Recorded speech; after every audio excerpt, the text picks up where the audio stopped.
matter before the court is BCD 23-440, Core Finance Team Affiliates versus Maine Medical Center. We are being recorded as well as streamed live on the web, both with video and audio these days. If I would ask counsel then, who will be arguing in front of us, to identify yourselves by saying your names for the record, together with the party you represent, starting with the appellant. Gerald F. Petruccelli from Maine Medical Center et al. My partner Scott Dolan is here with me at the council table. Bals for Core Finance Team Affiliates, LLC. Your Honor, the appellee in this case. Thank you. And Mr. Petruccelli, if you are ready to proceed, we'd be happy to hear your argument. I'm so tempted to say, would you please tell me who sued whom for what, who won, and why? So far, Core won, Your Honor. Thank you. The fundamental error of the business court, which invalidates the judgment before the court, was the supposition that there was any equitable remedy available to Core Finance in these circumstances. It has been settled in England and America for 500 years that the role of the equity court is interstitial and that it has no role if there are adequate legal remedies.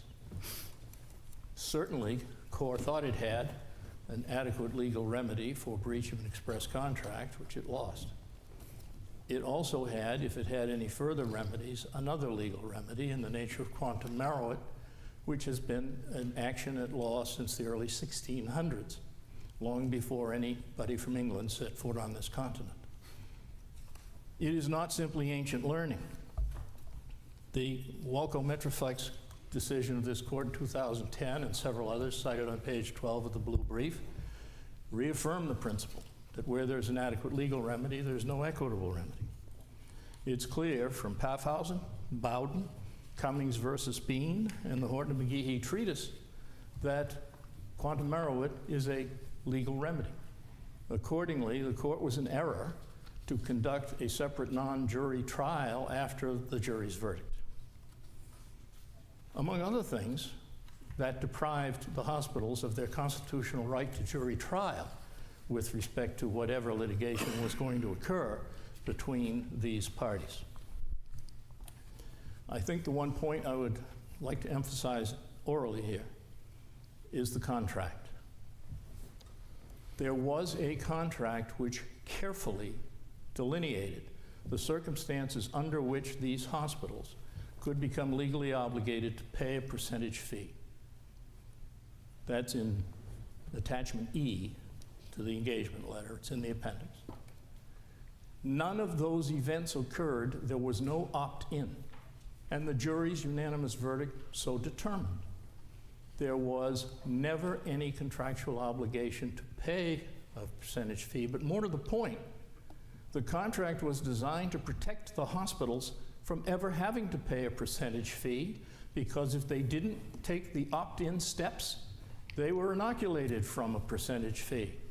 Nevertheless, in disregard of both the contract and the verdict, the court then resumed proceedings and awarded the percentage fee, the benefit of a bargain that was not made, plus extra money.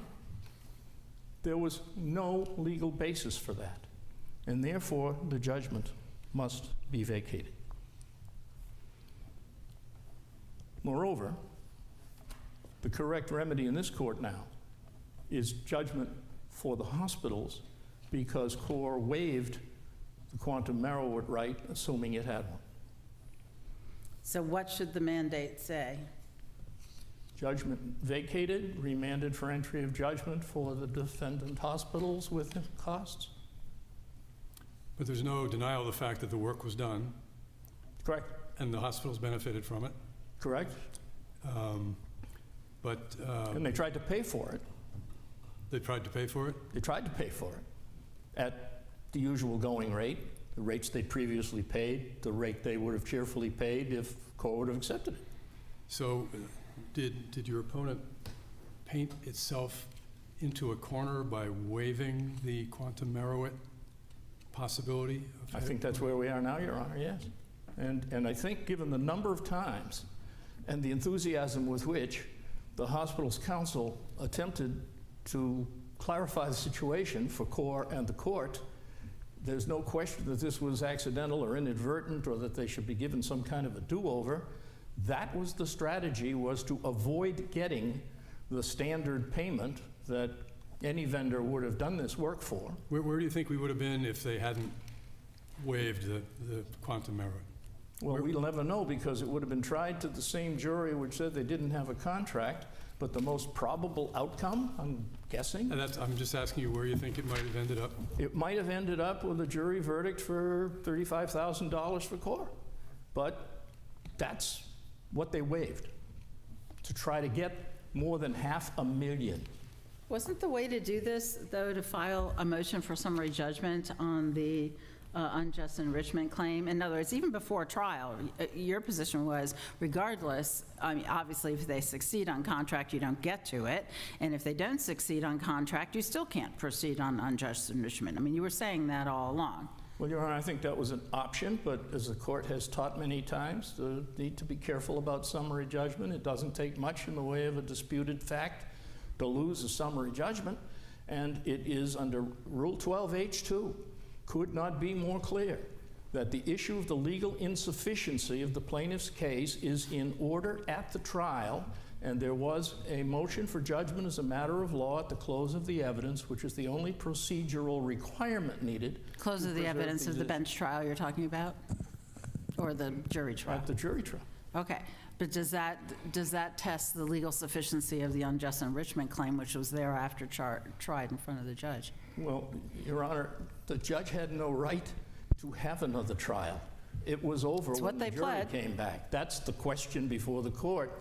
Our argument very simply is that the choice to have this other event was legally insupportable.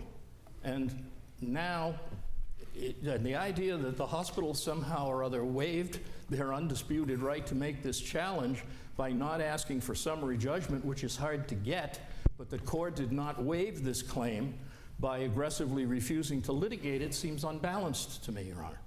CORE is arguing that the jury's finding that the hospitals were not contractually bound, quote unquote, precludes any recovery under any contract theory, including implied contract, quantum merit.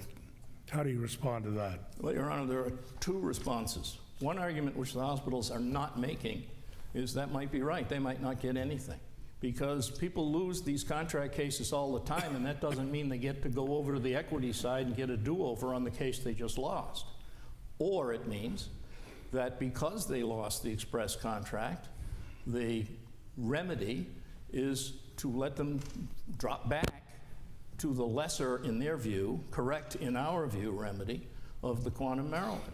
Well, here, notwithstanding the absence of formal assent by the hospitals, there was evidence that the hospitals accepted the OMS services and actually utilized those services in connection with their reimbursement requests. I would phrase it differently, Your Honor, with all due respect. The hospital received the services, and the thought, I mean, the services had to be filed with the government. There's a government requirement to disclose this data, and that's what happened. But, and one thing we've stayed away from, but let me go right at it, the deviousness of CORE's scheme to ignore the necessary steps to get an opt-in and not even ask the hospitals, because CORE knew they were going to say, no, we're not going to do it. So they asked a lower-level employee who has no authority to contract for the data, the same person who provides the data for the other piece of work, the average hourly wage work, which was contracted for, done, and paid. So this guy gets a request from the people who ask him for data all the time, and he sends them the data. They had no right to ask for it, and to reward them now would be quite wrong. As a trial judge, when I had mixed law and equity cases, I always felt it was worthwhile to have an advisory jury to avoid the inconsistent verdicts. Do you have a position on whether or not this should have been tried to an advisory jury if, in fact, the judge was committed to going down this equity avenue? Well, if but only if the court is committed to including that, then an advisory jury with the proper instructions and a proper verdict form, a lot of things we have to speculate about would have probably been a better way to go because it might have created a different set of options at this point. But the problem is that CORE made these choices. And at this point, it is not for this court to rescue them from them. Would that have made a difference, though, if there was an advisory jury just on the equitable claim? Oh, no, I'm sorry, Your Honor. Assuming that the quantum merit claim had been waived. I'm thinking no. I'm also thinking that this unjust enrichment, which is not actually a thing, by the way, it's a description of various remedies like constructive trust and so forth. But in any event, if this same jury had been asked some questions, and I can't even begin to formulate them here on horseback, then possibly there would have been some utility in having the jury say something about them. But the point would be that that's an equitable proceeding which is unavailable to begin with. And so getting advice about how to decide something you shouldn't be doing at all seems to me to be really working awfully too hard.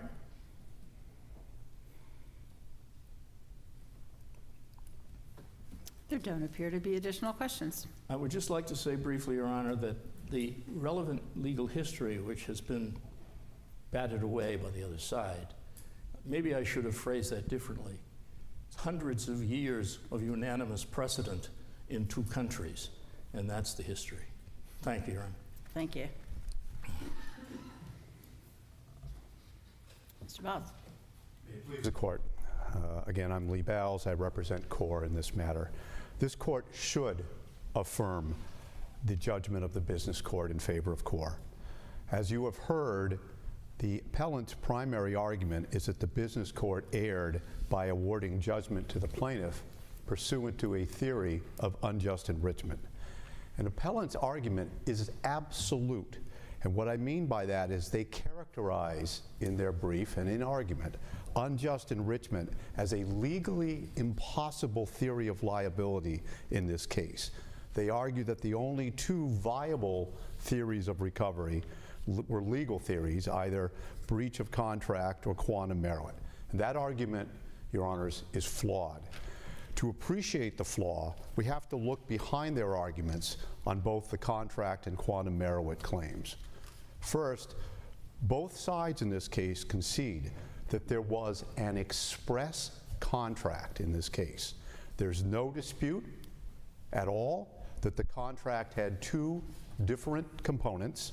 One component involved an annual hourly wage work. The parties agree that component formed the basis of a legally binding contract between the hospitals and CORE. The other component involved the OMS work. That is the claim that went to the jury. And the factual issue for the jury was not whether there was a contract. The question was, did each of the hospitals opt in to that contract? And the jury said no. At this point, appellants argue that CORE's only other remedy was to have made a claim in quantum merit, and they further argue that claim has been waived because no claim for quantum merit was asserted by my client, which is true. Even had a claim for quantum merit been asserted, it wouldn't have been appropriate, Your Honors, under the facts of this case. Quantum merit is a legal remedy which allows the terms of a contract to be implied. In this case, you would not imply the terms of a contract because everyone already agrees on what all the terms were. So quantum merit is inappropriate for this case. Appellants seemingly argue that the appropriate payment terms under an implied contract would be determined by a jury, but they wouldn't, because the payment terms, the contingent fee that was in the express contract, was specific and there's nothing to imply, which is why the quantum merit claim was never considered in the first place and should not have been moved or made. Moreover, all of this, what I've just said, needs to be considered in light of the fact that appellants never raised. I'm not sure why you're saying that quantum merit would not have been available. The term of the contract that the jury, the term of the express contract that the jury found was missing was the hospital's assent to the OMS part of the contract. True. They And did not opt in. That's The right. evidence indicated that the hospitals accepted the OMS services Yes, and utilized them. they did. And why isn't that a classic quantum Merowit case? In other words, when there is no express assent to in an express contract, the recipient's acceptance of work justifies a requirement that the recipient pay for the reasonable value of that work. Because I don't think it's a question under quantum Merowit that it's assent to the contract. It's clear that, I mean, the jury determined that they did not opt into the express contract. But we can't vary the terms of the express contract that they did not opt into. There was no contract. That's the whole point. They didn't opt in. So the terms of the contract were not agreed to. And isn't the very nature of quantum Merowit that services are rendered with the knowledge and consent of the defendant and under circumstances that would make it reasonable for your client to expect to be paid? They did something for them and they expect to get paid. That's the very nature of a quantum Merowit claim, But isn't it? It is, but in this case, it shouldn't be that way But because... isn't the problem that an unjust enrichment is really for the circumstances where there wasn't an imperfect, if you will, contract where they didn't come to terms, but rather circumstances where there really wasn't, at least initially, an expectation to be compensated, but rather that it would, something does, in the nature of we were talking about services, in the nature of services, it's done, and under the circumstances, it would be inequitable for the defendant to retain those services without some payment. That's the nature of unjust enrichment, right? The first important nature of the unjust enrichment is it is a remedy when there is no legal remedy available. And quantum Merowit is a legal remedy. Is that true? Quantum Merowit is in a legal remedy, but it was not an appropriate remedy in this case because there's an express But isn't it an contract. appropriate remedy precisely where the parties, in what is otherwise in the nature of a contractual relationship, that the parties did not reach an agreement as to, for example, what the person would be paid, and yet the services were rendered? Isn't that exactly what quantum Merowit is used? But I do not believe, as in this case, that quantum Merowit would be appropriate where you had all the express terms laid out in the contract. Which were not agreed to. Which the jury said they did not opt into. And then it's compounded, Your Honor, by the fact that quantum Merowit, the court found that quantum Merowit was an affirmative defense that should have been asserted by the defendants and was not. If the jury's decision was dispositive of all contract claims, why isn't that the end of the game for your client? In other words, why do you get to go to unjust enrichment? Because what the jury said was they did not opt into the contract, so there's no remedy at law under contract. The remedy remaining would be one under inequity. Well, And they that's did not what- opt into the express contract as proposed. They did not opt They into... were not asked, the jury wasn't asked the question whether there was any kind of other implied contract, which we probably should stay away from that phrase So, anyway. Mr. Bals, just to be clear. does that mean that- Is it your position that whenever there is an express contract, there can never be a quantum Merowit remedy? I think when there is an express contract as here, where there's no doubt whatsoever as to what the terms were, and a jury says there is not a contract, I don't think you would go to quantum The jury Merowit. said there's Because not an express contract. I'm sorry? The jury said there was no express contract. There's no express agreement. That's how they were instructed. They actually said what they didn't do was opt into the express contract. That's what the jury verdict was. So it seems like then what you're saying is, well, because they didn't agree, in this case, the hospitals didn't agree to pay the fees that were in the proposed contract to which they did not opt in, therefore they can be made to be paid more? That makes no sense. It does make sense, and the reason is, Your Honor, is because under the contract, as the factual findings, which are reviewed for clear error, the court found that the Corps did extraordinary work, and it considered how normally vendors are compensated for the type of work that Corps was doing. And it determined that the contingent fee that was in the express agreement, which was a 12.5% fee, was actually at the low end of the scale.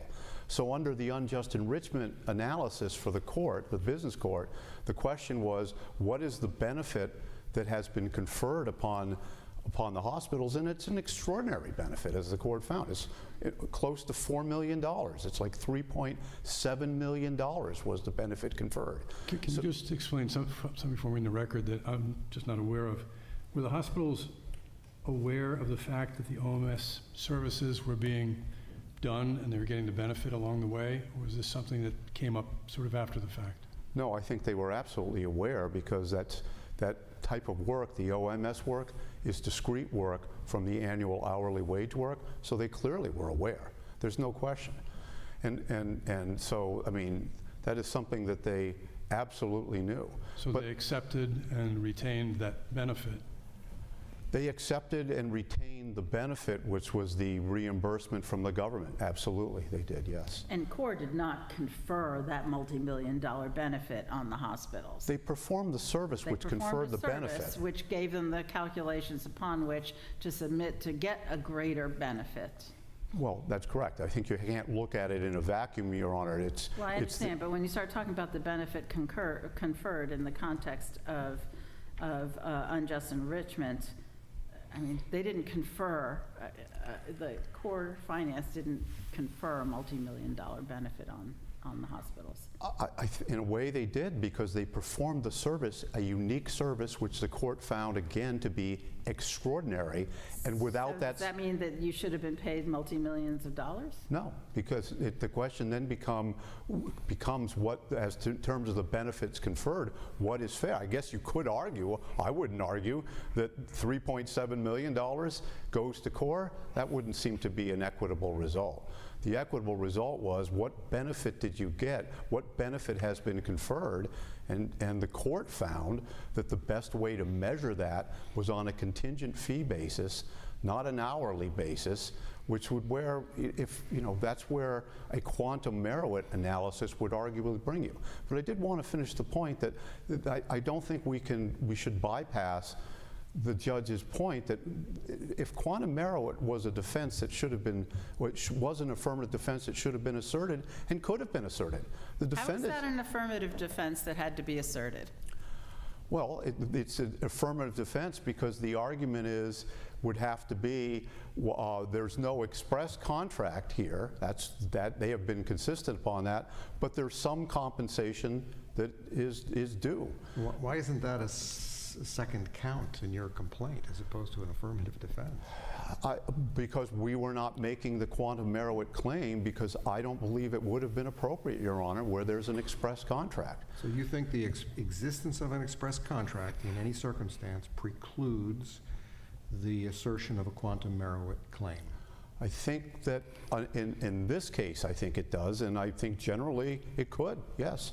So and so the fact that the quantum merit argument was never made, and the court mentioned summary judgments. There was summary judgment practice in this case. There were competing motions for summary judgment filed by each side. Never was there an argument made that the unjust enrichment claim was some kind of inappropriate claim and should not be in the case. Can I ask you a hypothetical question, sort of a law school kind of question? But imagine someone wants to build a home. They have a contract with a contractor with check boxes about what you want. One of the check boxes is for a shed. They don't check that. Contractor builds a house and he builds the shed. The shed gets built at the end of it, and he wants to get paid for the shed. And the homeowner says, we didn't have a contract there. Is there a remedy under those circumstances, an implied contract or in unjust enrichment? I think that's more in the nature of an unjust enrichment claim with respect to the shed. Is that analogous as to what happened here? I think it is, in the sense that the work, there is an express contract, but here there is no contract. What the jury found is there is no contract for the OMS work. So it's not, your hypothetical is not analogous in the sense that I think you said there was some portion of a contract. Yes, there was a portion of the contract that was done, another portion that was mentioned but not done. The reason I'm asking this is we've said the existence of a contractual relationship between the parties that addresses the sums in dispute precludes recovery under unjust enrichment. That language doesn't say a particular contractual provision. It says a contractual relationship. As long as these parties have something going on, like the homeowner who wants the house built but not the shed, the hospitals want these services but not OMS. Is it enough that there is a contract between these parties, but it doesn't opt in this particular element? Did you follow what I'm saying? I think so, and I think that I would revisit my earlier answer. I don't think that would, I think that would, the existence of the contract doesn't really have bearing on the shed, because that's its own freestanding claim, if you will. Contractual relationship, the same, that involves the same subject matter. Right. Well, in the same way, Your Honor, that no one disputes there was a contractual relationship here. There was a contractual relationship between, on the one portion of the work. There's no Yes. question about that. Right. So, But there's no dispute that your client had an expectation to be paid for the OMS services, and I take it you would say that that expectation was a reasonable one. And isn't that the primary ingredient of a quantum meruit claim, a reasonable expectation of payment under a circumstance when there is no express contract? well, my client's expectation, he did have that expectation, but his expectation was he would be paid under the express contract. Well, That's if he knew that that contract they hadn't expressly not opted in, or at least there was an issue on that. There was an issue. I mean, there was a whole subsidiary issue about whether they were bound by the actions of the Maine Let Hospital me ask you the Association. same question I asked Mr. Petruccelli. Let's assume that we agree with the hospital that this really is a quantum meruit and not appropriately an unjust enrichment, and the measures that therefore that were applied were incorrect. What does the mandate say? The mandate, I think it would be a remand for a new trial on quantum meruit, I guess, Your Honor. I'm thinking, I mean, it's a little, well, that would be a little odd as I say that, because there's no quantum meruit claim in the case. So I don't think that would be it. I don't know what the mandate would say under those circumstances. Okay, thank you. Thank you.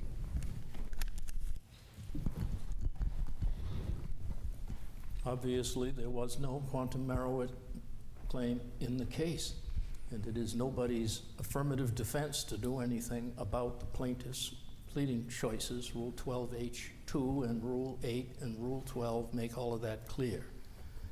The court did exactly what the contract and the verdict said could not be done. Now, the process and the acceptance of services, Your Honor, this is not like a homeowner watches somebody wash their windows. It's a very big hospital. The employee in charge of the data stuff is not the person who makes contracts. The person who would have had to authorize any of this was never consulted, and Exhibit E or Attachment E to the contract, I think it's maybe 125 in the appendix, says that the hospital association will give to CORE a list of who opts in, and on receipt of the list, CORE will then confirm that list. Neither of those things happened, and so when Your Honor then collapses this down as though the hospital was a single intelligence knowing everything, the guy who produced the numbers on request, whose job is to produce numbers when requested, has nothing to do with the opting in, and that disconnect makes all the difference to Your Honor's hypothetical. Well, and the jury agreed with that. Exactly, Your Honor. And therefore, the awareness is in the sense that the hospital somebody in the hospital understood that somebody was doing the work, but the people who were in the contract-making end of the hospital knew they hadn't opted in. And whether they even knew that the work was being done is not shown by this evidence. And as to the extraordinary, wonderful work, the uniqueness of CORE, there's no evidence whatsoever that any of the many vendors in the market wouldn't have done exactly the same thing. There's no evidence that CORE did anything except observe the data accurately and conform to the government's regulations. All of those purported findings are characterizations, not findings, and there's no evidence. Mr. Petruccelli, what if we were to agree that this was an appropriately tried to the court? Would you also disagree with the measure of damages, in other words? And I noted that it was a For two- greater percentage than what would have even been called for. Well, for two reasons, Your Honor. The one thing the court could not do was give a percentage of the money that the hospitals earned treating their patients, which was paid by the government. As the question I think Your Honor asked was, this money didn't come from CORE. And if we're talking about what's the benefit, the logic of this, which nullifies the argument, if we really want to identify the benefit as $3.7 million, under standard unjust enrichment principles, as in Bowden v. Grindle and the like, they get it all. That makes no sense, so none of the argument makes any sense. Thank you. Thank you, Your Honor. Thank you, counsel, for your arguments today. As is our usual practice, we will be taking the matter under advisement and issuing a written decision in due course. And with that, I believe we're in recess for the day.